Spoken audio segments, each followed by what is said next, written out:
Today, you guys are going to know everything when it comes to posting on YouTube. This is lesson 7 out of the 10 in the content mastery course. If you guys haven't watched the first 6 lessons, I recommend you to, because we do create frameworks and apply them in all the lessons throughout the course. And also, if you guys want any of the resources and worksheets that come along with this, go to the free Skool community, which I linked down below, and make sure you guys enjoy yourselves, and let's get straight into it. We have arrived at the destination.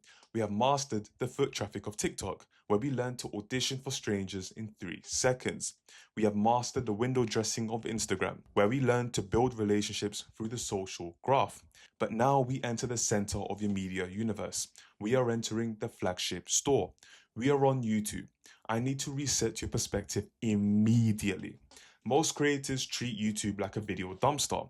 They use it as a place to archive their Zoom calls or repost their TikTok compilations.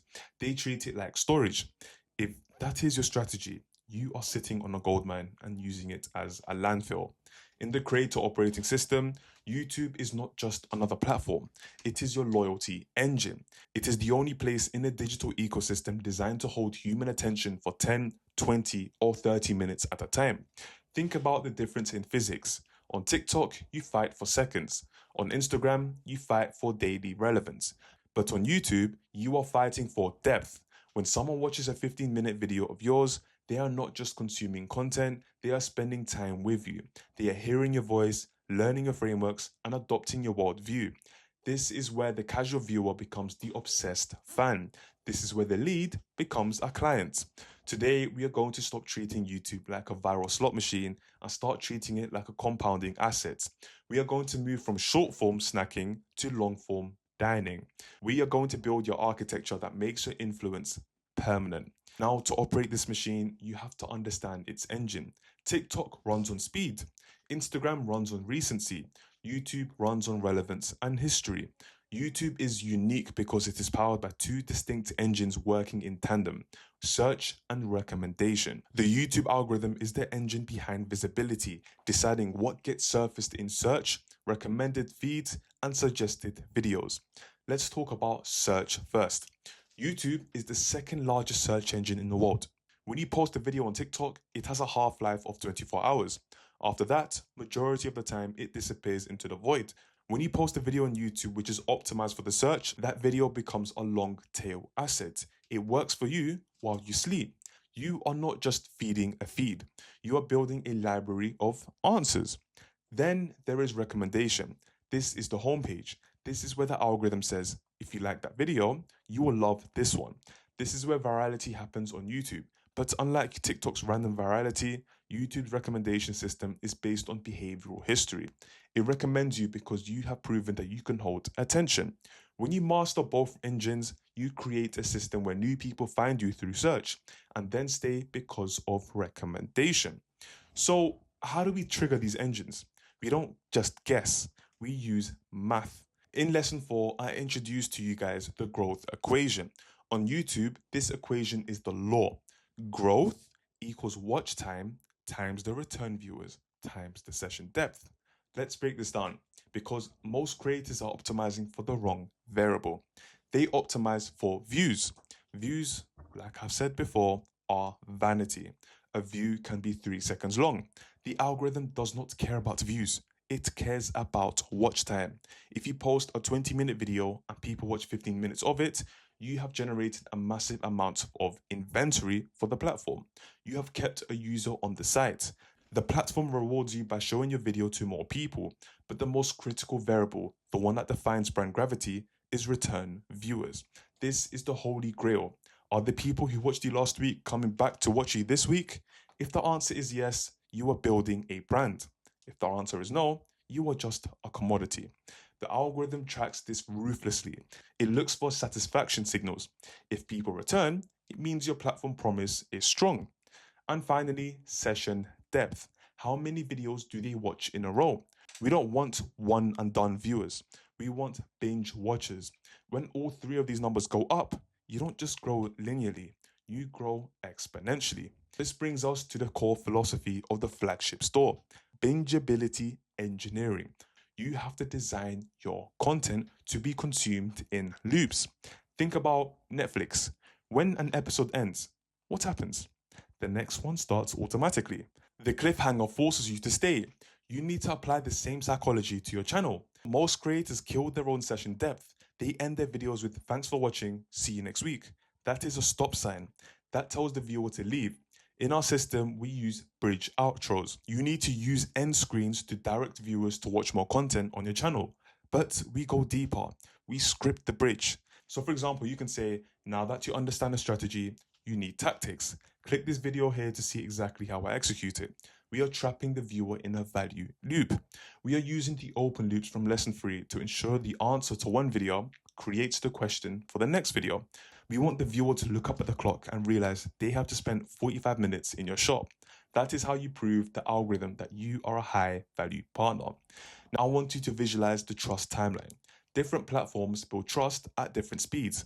TikTok would be for 3 seconds. The trust is fragile. It is based on amusement. Instagram, 24 hours. The trust is based on recency and the vibe. YouTube, it's only 15 minutes. The trust is based on competence. When someone watches a long form video, they are stress testing your authority. They are listening to your voice, evaluating your logic, and judging your scripting architecture. You cannot fake it for 15 minutes. If you are shallow, you will be exposed. But if you use the narrative command blueprint from lesson 3, if you have deep insights and strong frameworks, the trust creates a concrete foundation. This is why YouTube subscribers are worth 10 times to 50 times more than TikTok followers. A YouTube subscriber has invested time in you. They have made a commitment. When you launch a product or a Skool community, the conversion rate from YouTube is astronomical compared to short form.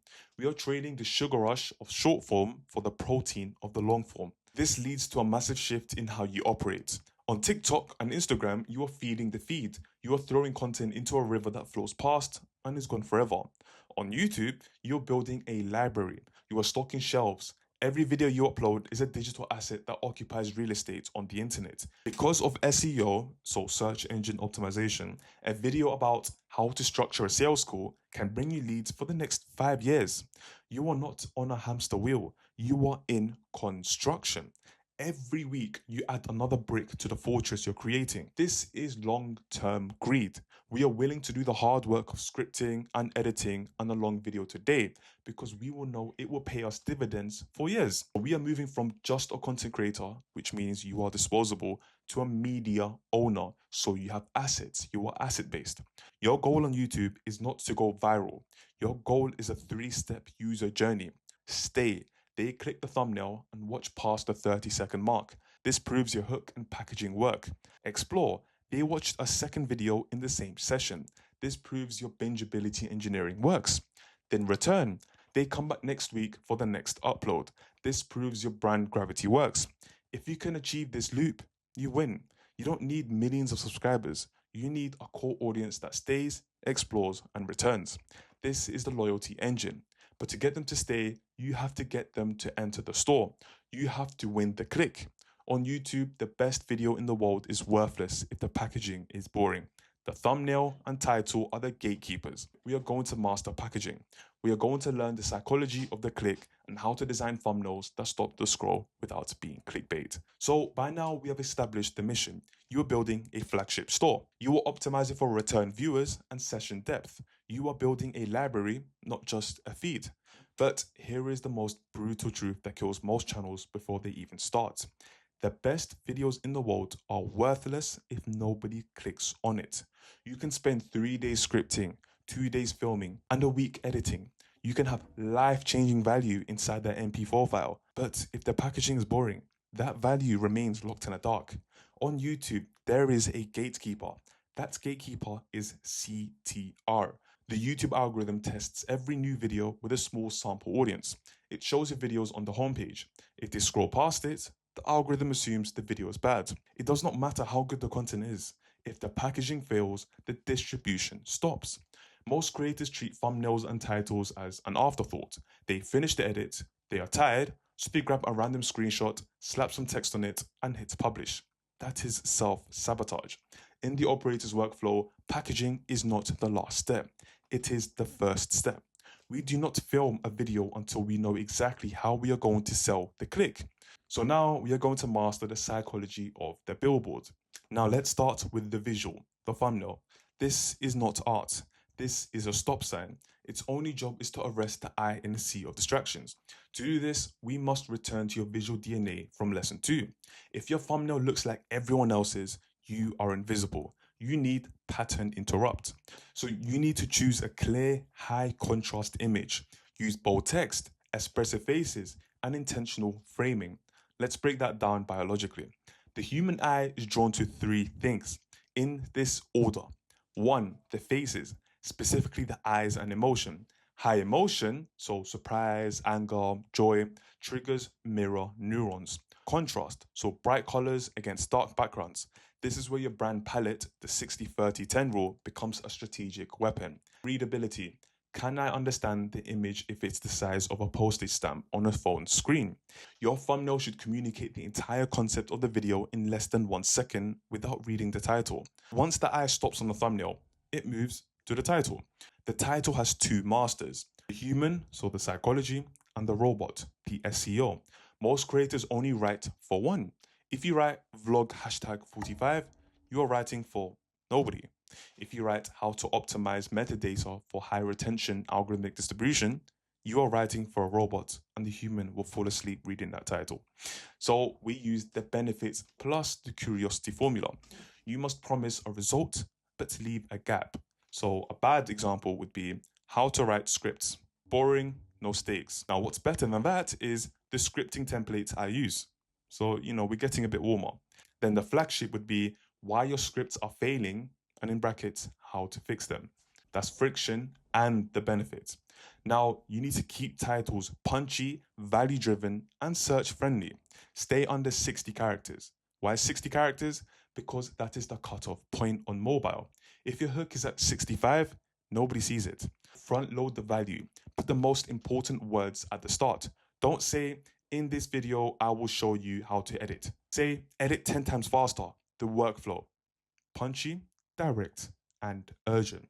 Now, to get the click, you must open a loop before the video even begins. This is called the curiosity gap. It is the psychological distance between what I know and what I want to know. If your title and thumbnail give away the entire answer, there is no reason to click. If they give away nothing, there is still no reason to click. The sweet spot is in the middle. If your title is too vague and you say something like a secret, this would seem like clickbait and there would be distrust. Then if your title was too specific, so for example, I drink 3 liters of water. Okay, good for you. I don't need to watch. And then the gap would be, I drank 3 liters of water for 30 days. Here's what happened. Now I have to click. I have to know the results. You can create this gap using friction language from lesson 3. Stop doing this. And then the viewer might think, stop doing what? You can say the number 1 mistake. The viewer's thinking, what is it? You can say the truth about, and then the person's like, what have I been lied to about? Your packaging effectively opens a loop that can only be closed by watching the video. Let's get tactical on the design. The biggest mistake I see is clutter. Creators try to put the title in the thumbnail. They add 5 emojis. They add arrows pointing everywhere. This is chaos. Chaos lowers CTR. We use the 3-element rule. Your thumbnail should contain a maximum of 3 focal points. The subject, so usually you making eye contact, expressing the emotion of the topic. Then the text, so it would be short, punchy, under 4 words. This text should complement the title, not just repeat it. So the title could be how to wake up early. Then the thumbnail text would be 5 a.m. Then you would have the proof, a graph going up, a pile of money, a before and after split. This creates a clean visual triangle. This means using your typography stack from lesson 2. If you use a different font every week, you lose the recognition trigger.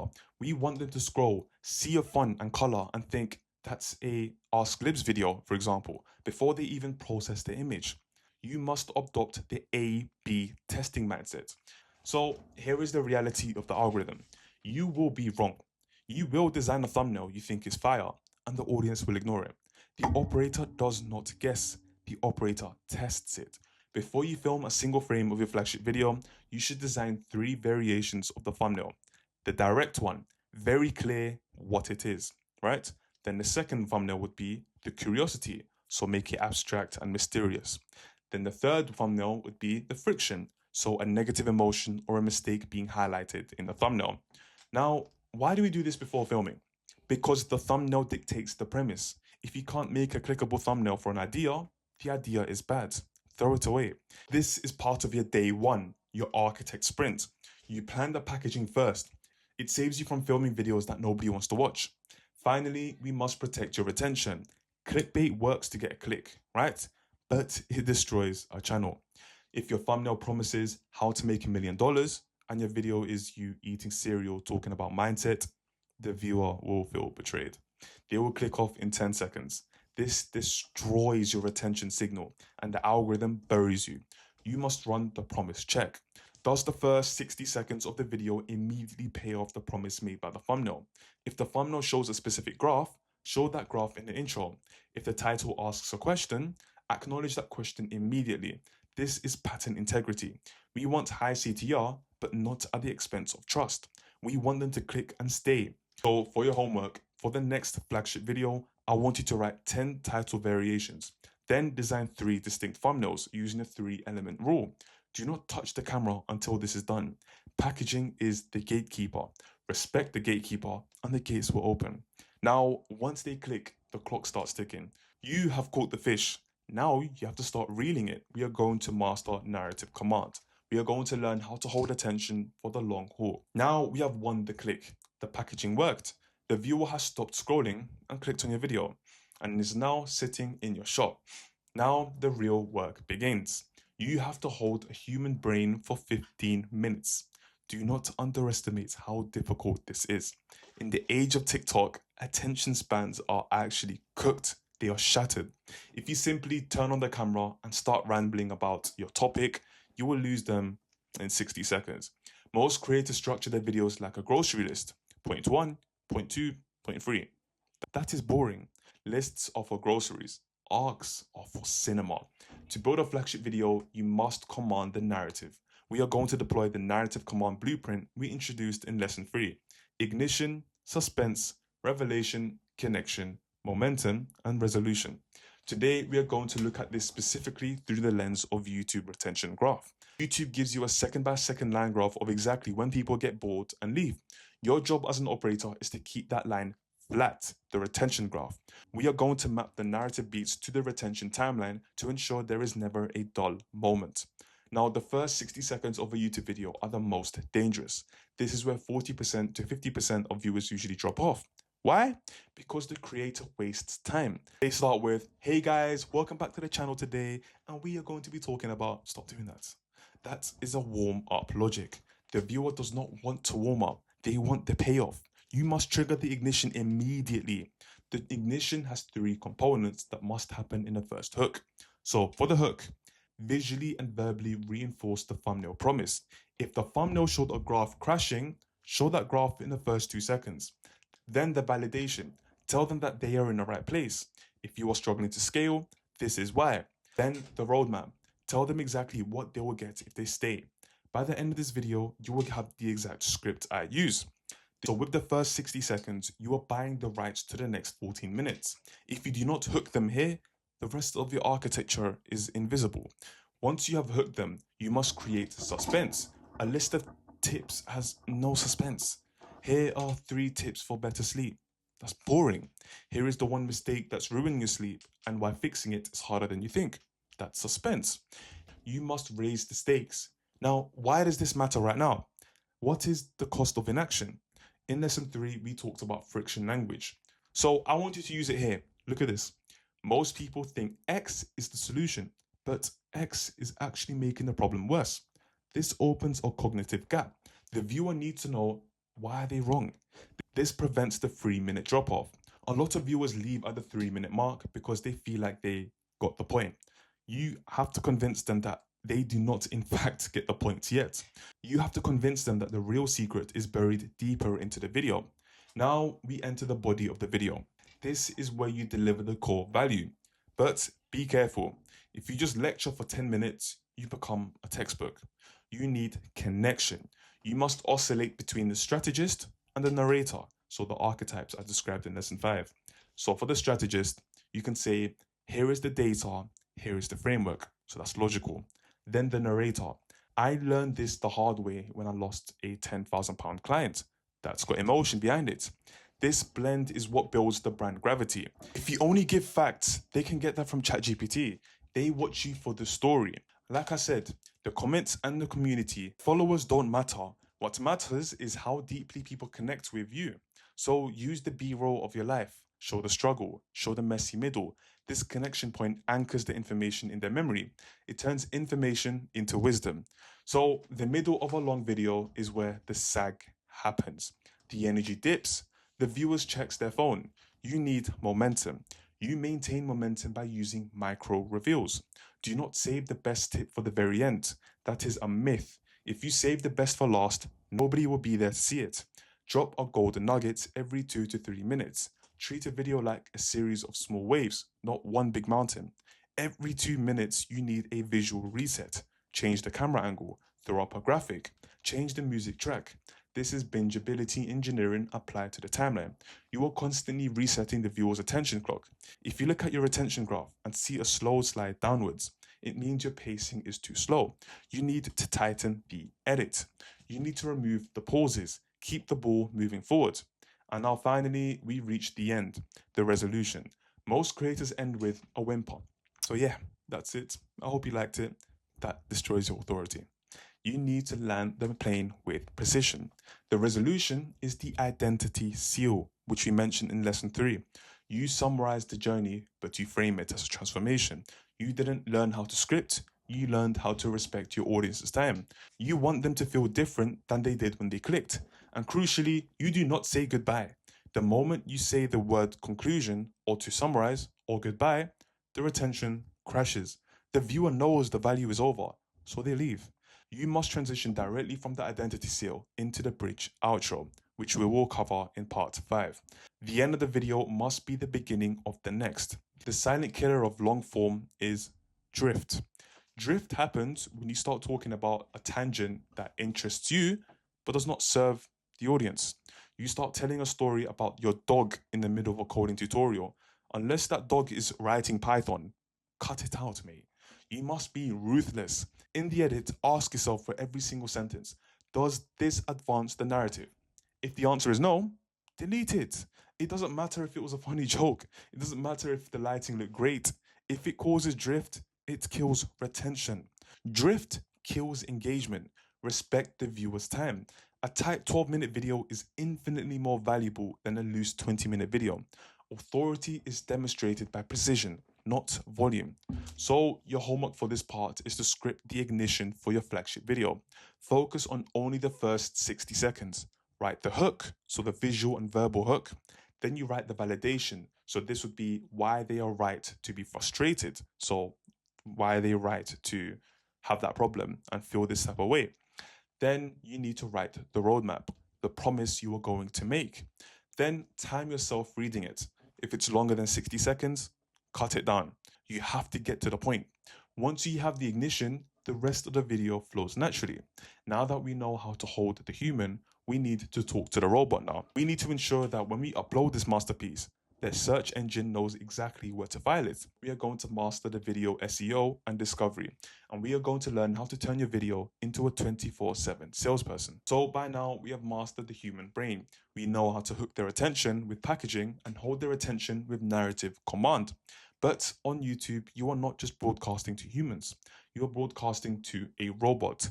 That robot is the algorithm, and it speaks a very specific language, metadata.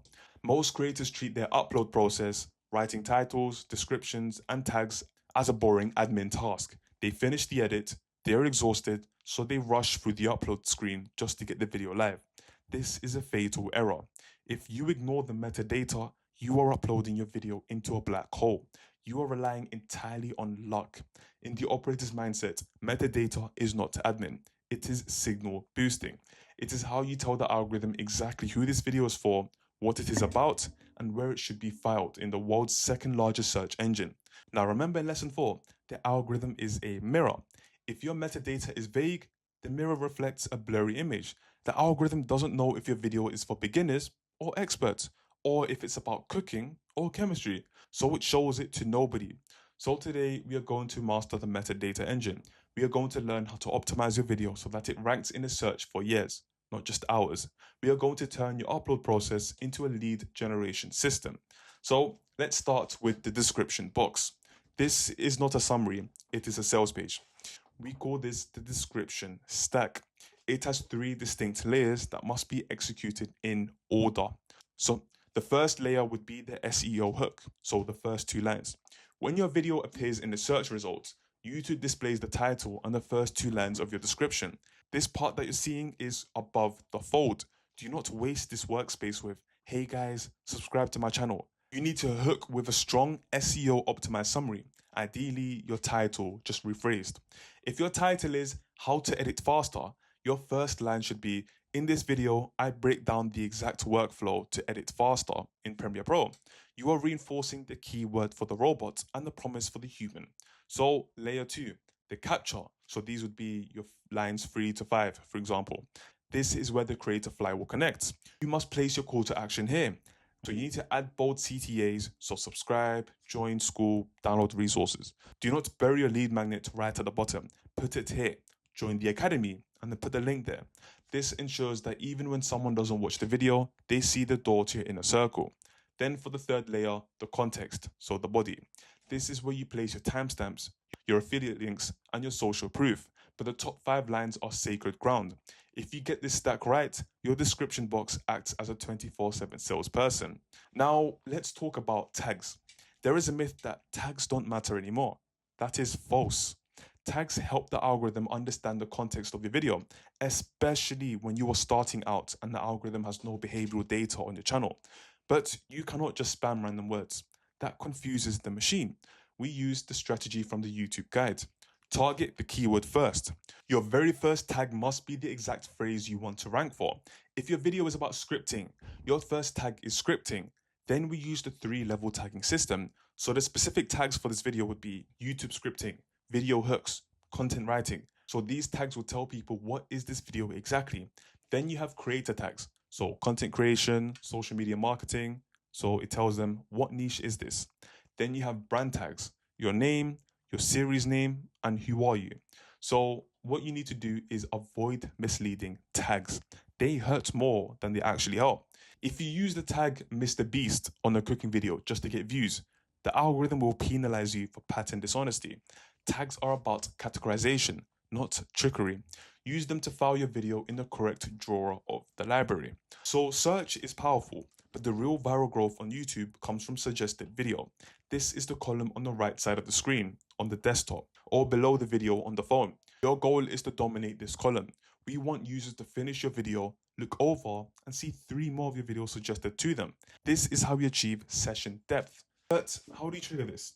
By using metadata signals. If every video you upload uses the same brand tags and similar category keywords, the algorithm realizes these videos belong together. It starts to pair them. It thinks people who watched video A also tend to watch video B, and they will have the same tags. So I suggest video B next. This creates a binge loop. If your metadata is inconsistent, if you change your tagging structure every week, you break the chain. You want to create a walled garden where once a viewer enters, the algorithm only suggests your content to them. This is how you turn 1 view into 5. Now, one of the most underused SEO tools is timestamps or chapters. Some creators are afraid to use timestamps because they think if I let people skip, my watch time will go down. The opposite is true. If a viewer gets bored and can't find a specific answer they need, they click off the video. That kills retention. If they can see a timestamp for the solution, they skip to it. They stay on the video. That saves the retention. Furthermore, Google indexes timestamps. If you search for a specific problem on Google, it will show a YouTube video started at that exact timestamp that answers the question. This is massive for discovery. It turns every chapter of your video into a separate searchable asset. Structure your timestamps around the narrative arc. So it could be the first second is the hook, 2 minutes and 30 seconds into it will be the problem, 5 minutes the solution, 10 minutes the example, etc. Use keywords in your timestamps titles. Don't label it tip 1. Label it how to fix lighting. This optimizes the human experience and the robot's index. So now, in the last lesson, we discussed the pinned comment in the TikTok model. But on YouTube, it is even more powerful because the link is clickable and permanent. Within 60 minutes of uploading, you must post a comment and pin it. This comment is your billboard. It sits at the top of the engagement section forever. Do not waste it on, let me know what you think. Use it for lead capture. So you can write, if you want the PDF breakdown of this video, you can grab it free here, and you put the link there. So why in the pinned comments? Because people who scroll down to read comments, as I said in the last lesson, they are the most engaged users, called super users. They are engaged. They are listening. If you put the link in the description, 10% of people see it. If you put it in the pinned comment, everyone who engages sees it. This is how you move traffic from the loyalty engine to the monetization engine without being pushy in the video itself. Now, finally, you need to understand the difference between optimizing for search and optimizing for browse. Your metadata strategy depends on the type of video, the search content. So the goal, answer a specific question. The title needs to be keyword heavy, so you can write how to edit in Premiere Pro 2025. Then the thumbnail would be direct and instructional. Then the tags would be very specific technical terms. Then the traffic source would be long-term, slow burn. Then you'd want to browse content. So the goal would be tell a story or share a belief. Then the title would be curiosity driven. So I quit editing forever. Then the thumbnail would be emotional and abstract. The traffic source would be viral spikes and short term. As a category leader, you need a mix. You need a search content to build the base of your library and bring in steady leads. You need to browse content to spike your growth and build your brand. Do not try to force a search video to go viral, and do not try to SEO optimize a story video. Know which lane you are in before you write the first tag. So for your homework on this part is go to your last 3 videos, rewrite the first 2 lines of the description using the SEO hook formula. Then add a pinned comment with a link to your lead magnet. Add timestamps if you haven't already. Now watch how this changes your traffic. You are dusting off the shelves of your store. You are making it easier for the customers to find your product. Now that the robot is happy, we need to focus on keeping the human trapped in the store. That's where we need to master bingeability engineering. We are going to learn how to link your videos together so that one view becomes a session. So now we have optimized the click with packaging, and we have optimized the retention with narrative command. We have optimized the discovery with metadata, but now we reach the most critical moment of the viewer's journey, the ending.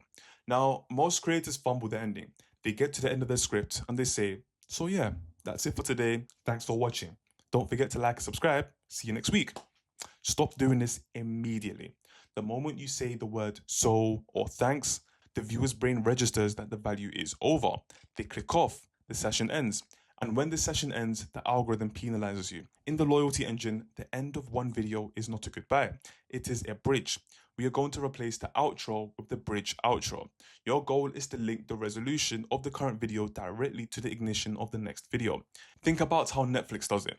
The credits don't even roll before the next episode starts. They remove the friction of the decision making. You must do the same verbally. Instead of saying goodbye, you say, now that you've mastered the script, you need to know how I film it. I broke down my exact camera settings in this video right here. And you point to the screen. You are not asking them to browse your channel, you are commanding them to take the next logical step. This keeps the session depth high. We want them to watch 3 videos in a row, not 1. That is how you turn a viewer into a devotee.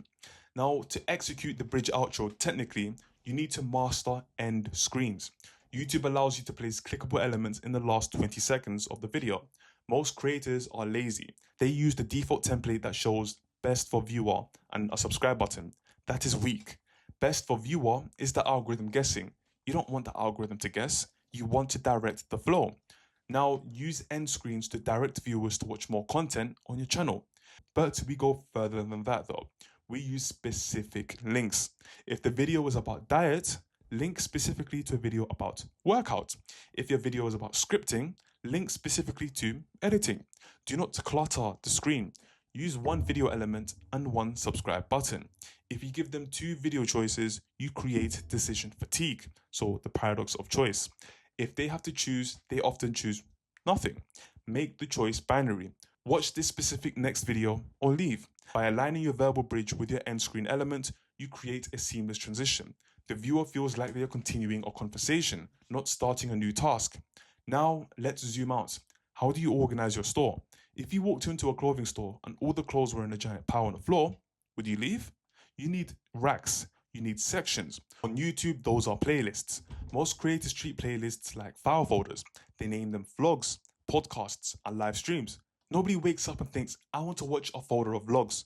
We need to use transformation-based playlists. Rename your playlists based on the result they provide. So a bad example would be my tutorials. The flagship would be mastering the algorithm 0 to 100K. Another bad example would be interviews. The flagship would be billionaire mindset secrets. So creating playlists would encourage viewers to spend longer watch sessions on your channel. When a viewer clicks a playlist, YouTube automatically cues onto the next video. This removes the need for them to click. It creates an autoplay environment. If you can get a user into a playlist, your watch time skyrockets. Structure your playlists like a course curriculum. Video 1 leads to video 2. Video 2 leads to video 3. You are building a Netflix series, not just some random file storage system. To supercharge this bingeability though, stop making standalone videos. Start making series. A standalone video has to fight for attention on its own. A series creates an open loop that spans multiple weeks. In lesson 3, we talked about open loops, right? A series is a macro open loop. Video 1 would be, I'm going to try to build a business in 30 days. Part 1, the idea. Then the second video would be part 2, the launch. The third video would be part 3, the results. If someone watches part 2, they have to watch part 1 to understand the context. And they have to watch part 3 to get the resolution. This forces multiple views per user. This is how you hack return viewers. Even if your content is educational, you can frame it as a series. The copywriting masterclass, part 1 to 4. This signals to the audience that you are building something bigger than just a 10-minute clip. It builds authority. It tells them, subscribe now or you will miss the rest of the story. Now, bingeability isn't just about the end of the video though. It starts in the middle. You should use bridge hooks to plant seeds for your other content while the viewer is still watching the current video. Stuff like this would sound like, I'm not going to go deep into the lighting setups today because I broke that down completely in my studio tour video. Another example would be, this strategy works best if you have your offer dialed in. If you haven't done that, go watch my offer mastery video after this one. You are creating hyperlinks in their brain. You are making them aware that your channel is a web of answers. When you reference your own work, you signal depth. You prove that you have a system, not just random thoughts. This encourages the viewer to open your channel page and look for the videos you mention. It turns a passive viewer into an active hunter of content. Now, while the end screens capture people at the finish line, cards capture people who are about to drop out. Cards are the little eye notifications that pop up in the corner of the video. So you need to consider the time placement of cards. When viewers are clicking away from your videos, use the retention report. Go to your analytics, look at the retention graph and find the dip. Find the exact moment where 10% of your audience leave. Maybe it's when you start talking about technical details. Maybe it's a slow section. Place the card right before the dip. Link it to a different high-performing video. The logic is simple. If they are bored with this topic, offer them a different topic before they leave the platform. Bored of theory? Click here to see the vlog. It is better to keep them on your channel and on a different video than to lose them to a competitor. Use cards as a safety net for your retention leaks. Now, why are we doing all of this, right? Why do we care about bridges, playlists, and series? Because of one metric: session duration. This is the total amount of time a user spends on YouTube because they clicked your video. If someone clicks your video, watches it, then watches 2 more of yours, and then watches a Mr. Beast video, you get credit for that entire session. You started the session. You are the session starter. YouTube loves session starters. It gives them prime real estate on the homepage. But if someone clicks your video, watches 30 seconds, and then closes the app, you are a session ender. The algorithm punishes session enders. Your goal is to be the best host at the party. Keep the drinks flowing, keep the conversation going. Stay, explore, return. Now, this concludes the mechanics of the flagship store. You know how to package it, script it, tag it, and link it. But our store is not just about inventory. It's about the people inside. We need to talk about the community. In the next part, part 6, we are going to look at the features that exist outside of the video player. The community tab, shorts, and the comments. This is how we keep the lights on between uploads. In the previous parts, we have built the flagship store. We have stocked the shelves with long-form assets.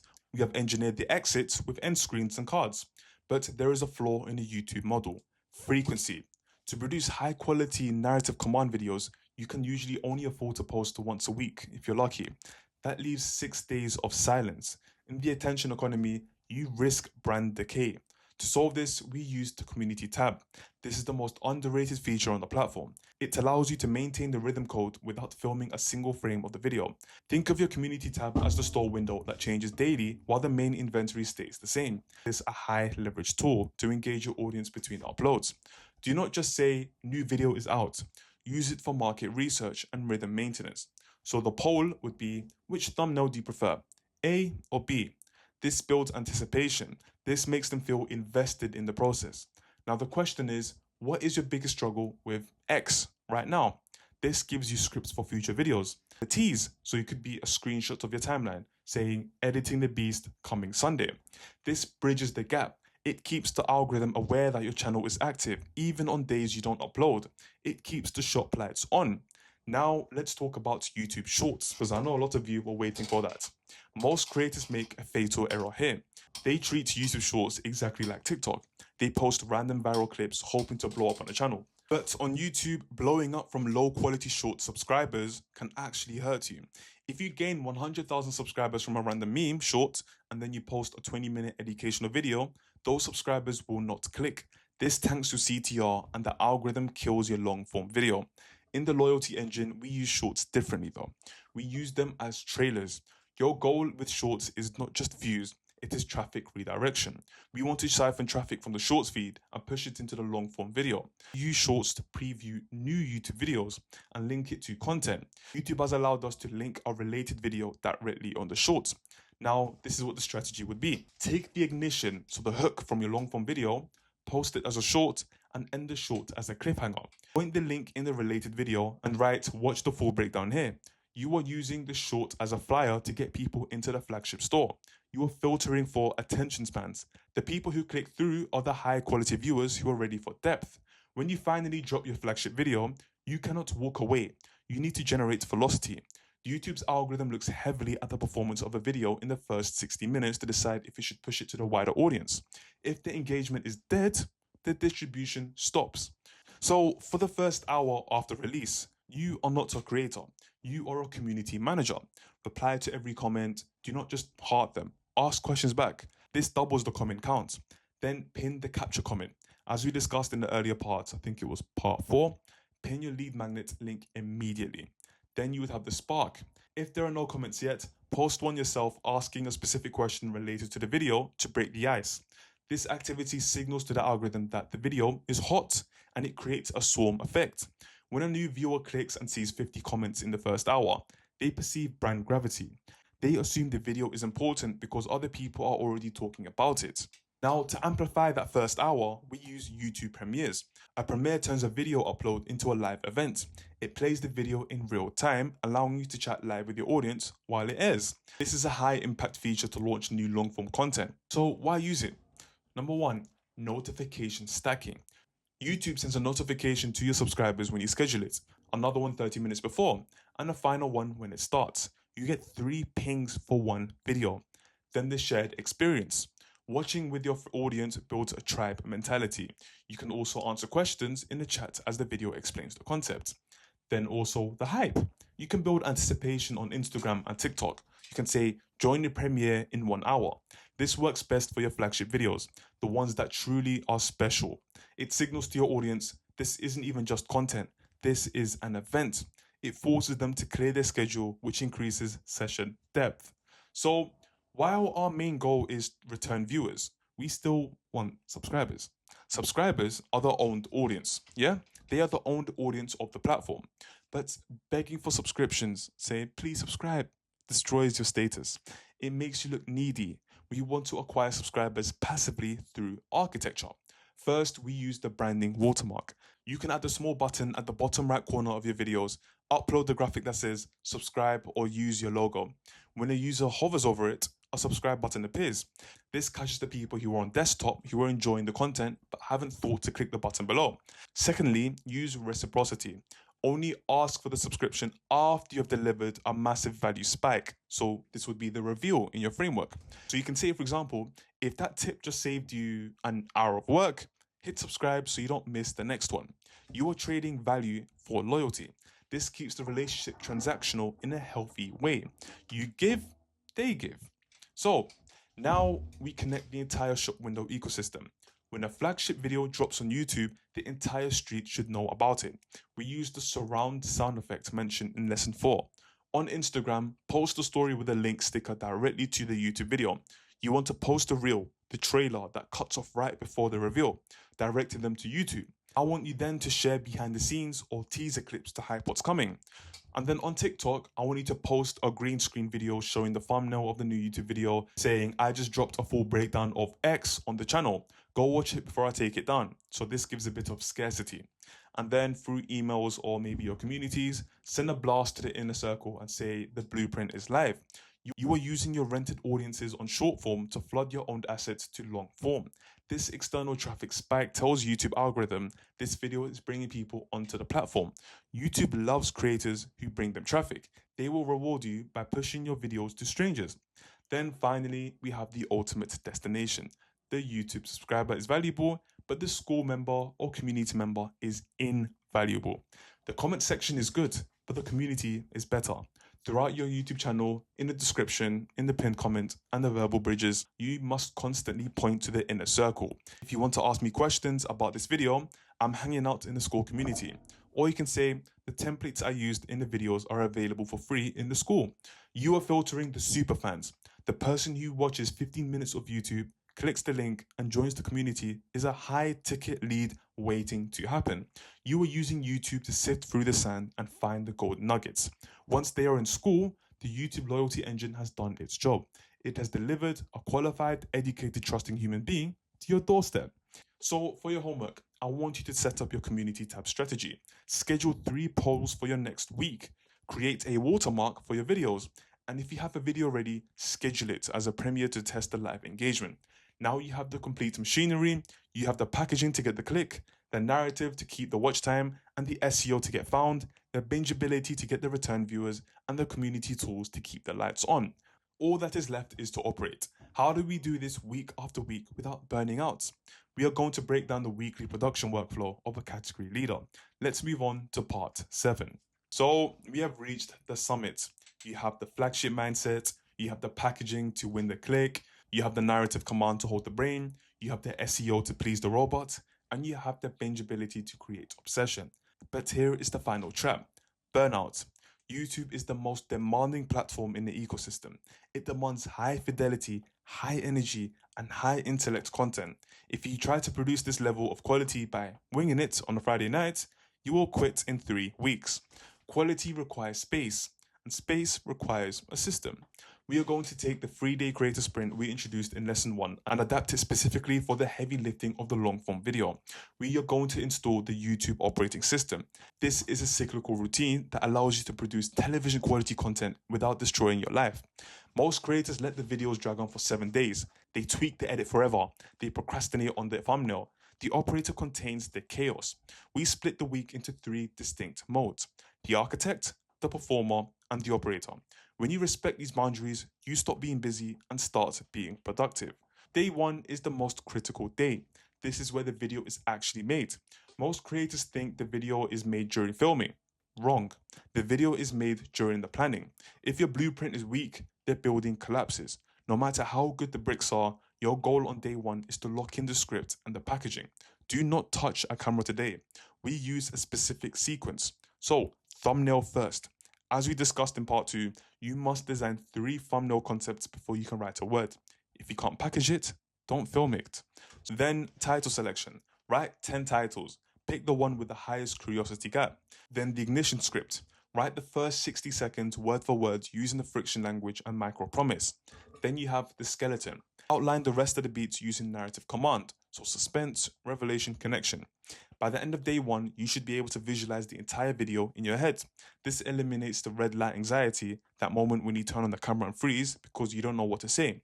You are the architects. You now have drawn the plans. Now the construction is easy. Day 2 is about energy now. You are not thinking about strategy today. You are thinking about delivery. You are the performer.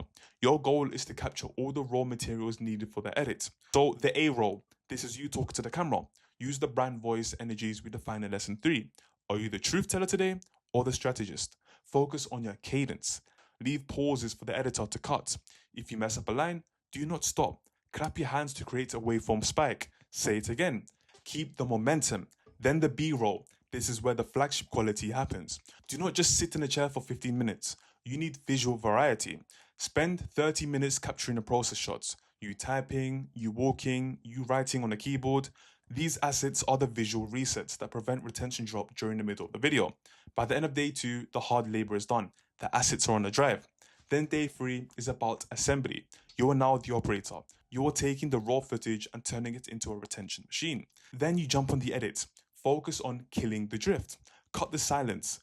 Cut the ums and ahs. Cut the filler words. And also cut the tangent about you chatting about your cat. Add the pattern interrupts. Text overlays, zoom cuts, and B-roll every 2 to 3 minutes to keep the eye moving. Then focus on the metadata.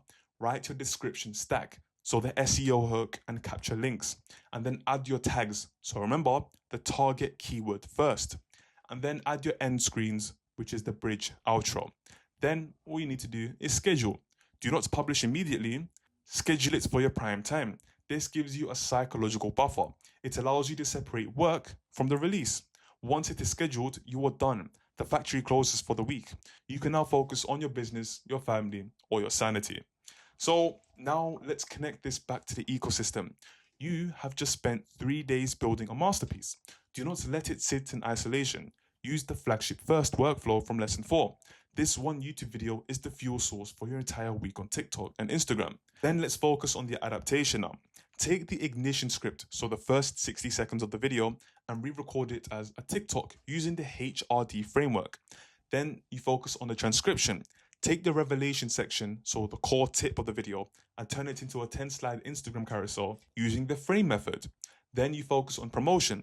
Take the B-roll you shot on day 2 and use it for your Instagram stories to show the behind the scenes process. You are not creating new content for those platforms. You are deploying the assets you have already built. This is how you achieve the surround sound effects without working 80 hours a week. The flagship needs the fleet. Every 90 days, you must audit the flagship store. Now, just like on Instagram, you cannot improve without data.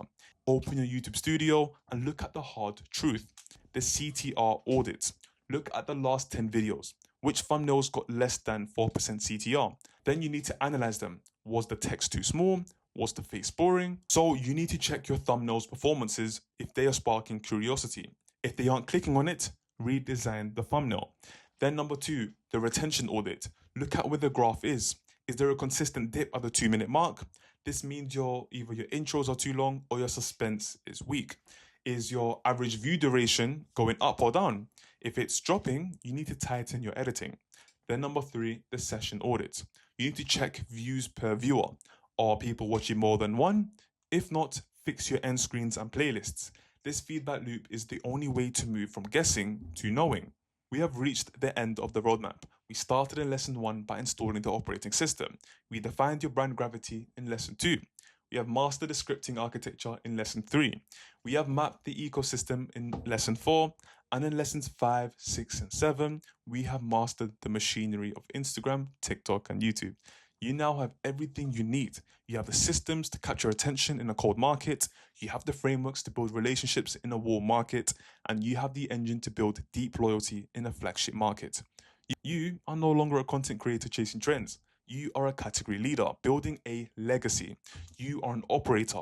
The blueprints are in your hands. The shop is open. The flywheel is ready to spin. The only variable left is you. Will you execute?